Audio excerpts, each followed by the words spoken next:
Hey gang, we're getting towards the end of the summer here, and I know a lot of you are wondering maybe how can I get my kid that extra edge before the season starts? It's not going to cost me $1 million in ice time. And we teamed up with NHL Sense Arena. For those of you who don't know, NHL Sense Arena is a VR hockey training tool that uses the MetaQuest. It's got hundreds of drills, coaches' plans, even full ice 3v3 NHL style games, and it works for players and goalies.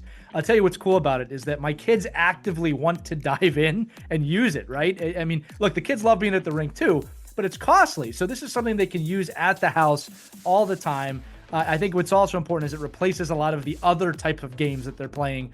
And this one helps them with their hockey IQ, their decision making, their play reading, their positioning, especially for my goaltender. And what's cool is that it tracks everything. So now the leaderboard for my kids, it's how am I becoming as a hockey player? Which is awesome when they find that love for the game. So if you didn't know, look, this is, again, it's used by NHL pros, Division I college athletes.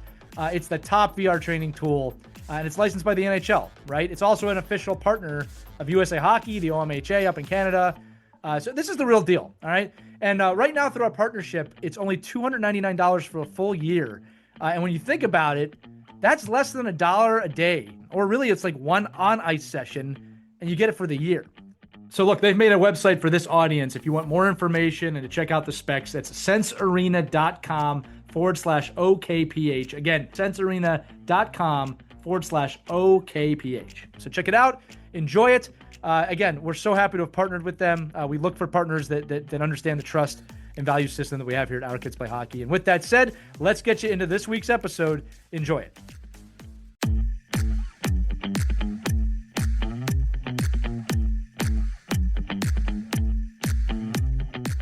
Hello, hockey skaters and goalies around the world. Welcome back to another edition of the Ride to the Rink. It's Lee here, and I've got former NHLer Bobby Robbins with us today. And Bobby wants to talk to you on your ride to the rink about the journey of hockey and how it expands beyond just you getting on the ice today or wherever you're going. So, Bobby, I'm going to throw it to you. Talk to the kids about the hockey journey. Oh, man, the hockey journey is one of the coolest things you can ever hop on.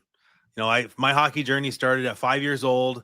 Just like a lot of us, I went out on the rink with a stick and a puck and skates, and I said, "This is the coolest feeling in the world. Like, what is this?" You know, and I fell in love, and just like so many of us, I just started getting better and better because I was out in the driveway stick handling. I was stick handling a golf ball in my living room, toe dragging under the coffee table, you know, just shooting pucks until my mom called me in for dinner, and that's how I got better and better at hockey and started climbing the ranks. And then when I became a teenager, I realized that, man, I really want to go for it, you know, like really go for it. And I know there's a lot of hockey players out there who have that same mentality. They want to go for it and they want to chase the hockey dream. And I would just encourage everybody, if that is in your heart and that is in a dream in your mind, that you should go for it with everything you have.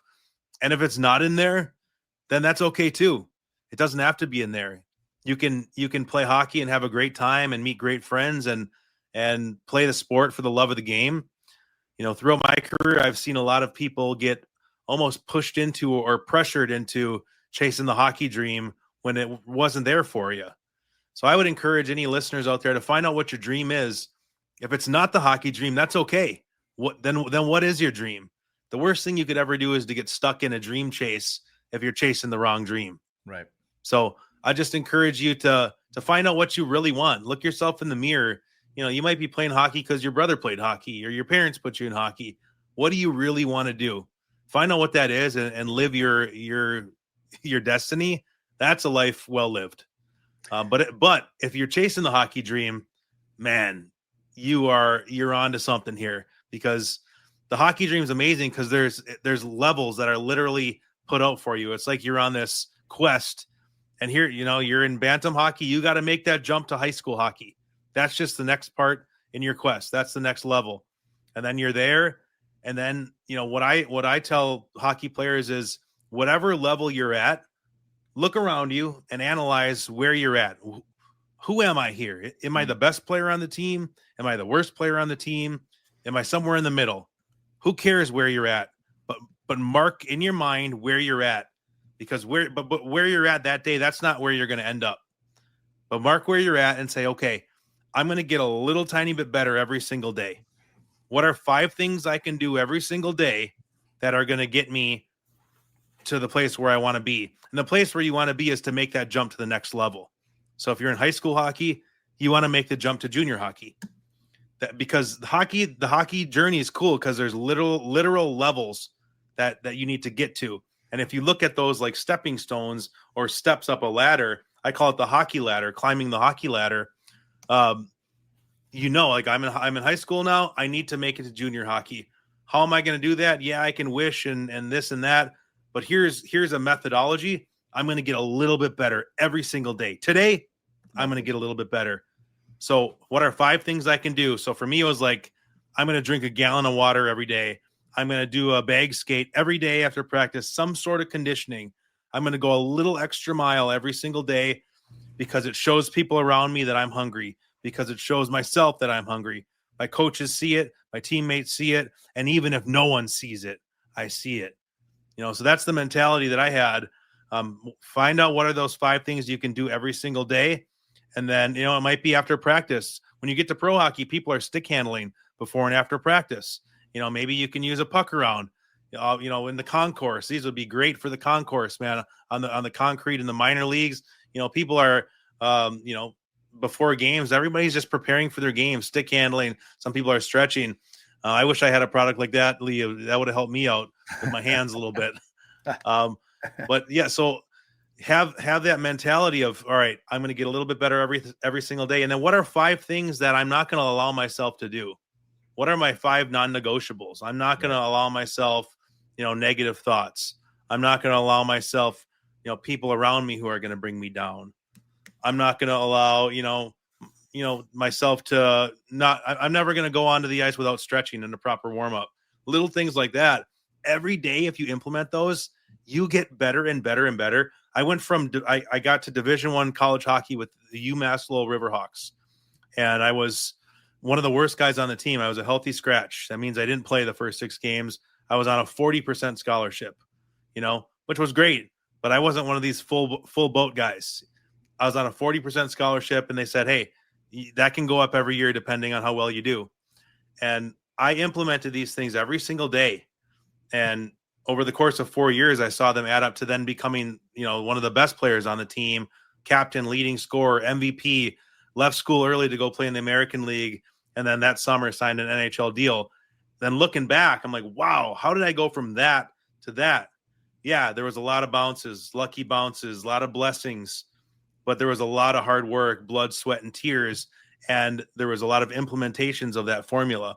So hopefully that'll help some of the people out there on their hockey journey. But on my hockey journey, I finally made it. Then I was in the NHL and I kept implementing. I got more and more dialed in. These are the things I got to implement. As you're on your journey, you'll find out what things are going to help you personally. And for me, I found out what it was, and I got there. Then I got it to the NHL, and then I ended up, had an injury that ended my career. And so, at the end of my hockey journey was a really rough time. It was a rough time of having my identity stripped away. It was the end of my hockey journey of falling into depression and a really dark place, and not even really wanting to live, if I can be honest with you, because hockey was taken away. That's a failure in the hockey journey, in my opinion. Yeah, I made it to the NHL, but to end your hockey journey in that pit, that's a failure. You missed the point of the journey. The point of the journey isn't just hockey. The point of the journey is to grow as a human being and to figure out, okay, the journey is going to end someday. Now what's next after the hockey journey? And so in my opinion, and something that I like to teach, is a successful hockey journey, no matter if you end in the NHL or if you end at a junior C tryout, wherever your hockey journey ends, a successful hockey journey makes a transition from the hockey dream chase into whatever's next in a seamless transition. Whether it's all right, hockey journey is over, and now I'm going to go into business. And then you take all those attributes, all those lessons that you learned, the victories and the losses, especially the losses, the failures, you turn them into learning opportunities and growth opportunities, so that when your hockey journey ends, then you just carry on into your life journey, into what's next. So for me, that's what a successful hockey journey looks like. But it's an amazing thing to chase down the dream, because there are literal steps. And if you can find out how to make those steps, it could end with you being in the NHL. That's what I saw happen to me. So chase that hockey journey. But if the hockey dream and the hockey journey isn't for you, find out what it is. Keep playing hockey, because hockey's awesome. But it doesn't have to be your destiny chase if it's not your destiny. First off, Bobby, that was a tremendous amount of advice, and I love every aspect of that. And I love it when you get real, because I think that's sometimes the conversations that don't happen. But what's cool about what you just did was you gave some really valuable questions for kids to ask themselves along the way. And we say this on the show a lot. Great questions demand great answers. And there's one of the things you'll find in the hockey journey, especially at youth hockey, is there's plenty of judgment. There's just plenty of judgment. I mean, and some of it's, you're at a tryout, right? You're going to be judged literally, but there's judgment everywhere. And I don't think there's enough curiosity. And I think something you just tapped on was through your journey, which was an incredible journey. You brought a piece of curiosity along the way. I'm not even sure if you realized that, right? You were curious with great questions. What can I do? What are the 5 things I can do? I wrote some of them down. Where am I at? What are 5 things I can do? Who am I? Do I love this? Right? Kids listening, you got to ask yourself great questions like this. All right. And the question shouldn't always be, what's my mom or dad going to think? What's this other person going to think? That's judgment, not curiosity. Curiosity is about where can you go? Where can you grow? So, Bobby, I love that you introduced that along your journey. Again, I don't even know if you realize that. You were curious, right, about different questions to ask yourself, because you had to. You had to find an edge. You had to find a way, right? So I just think it's a really valuable lesson for the kids. You can comment on that if you want. Yeah, and I was just always asking questions. I was always curious about how the way the world worked. How does this work? Yeah. How does the hockey thing work? Okay, you got to have. How do you get to that level? You go to a tryout. You got to get scouted. And I just, there was that curiosity of how does this work? If I want to make it all the way, like what's a realistic pathway of how to do that? And sometimes that can be insane to think about, because if you're playing junior hockey and you want to make it to the NHL or high school hockey, you don't really even see a pathway there. Like how is that even possible? But the cool thing about hockey is that there are literal steps, high school, junior, college, minor pro, NHL. There's literal steps. It's not kind of an ethereal thing like, how do I do this? How do I do this? Right. It's, well, here's how you do it. Just tremendous advice from Bobby Robbins here, kids. Like, kids, listen, if you have an email or your parents have an email and you're interested in more advice like this, Bobby's actually joined our team through our mailing list. And if you go to hockeywraparound.com or with this episode in the description, there'll be a link.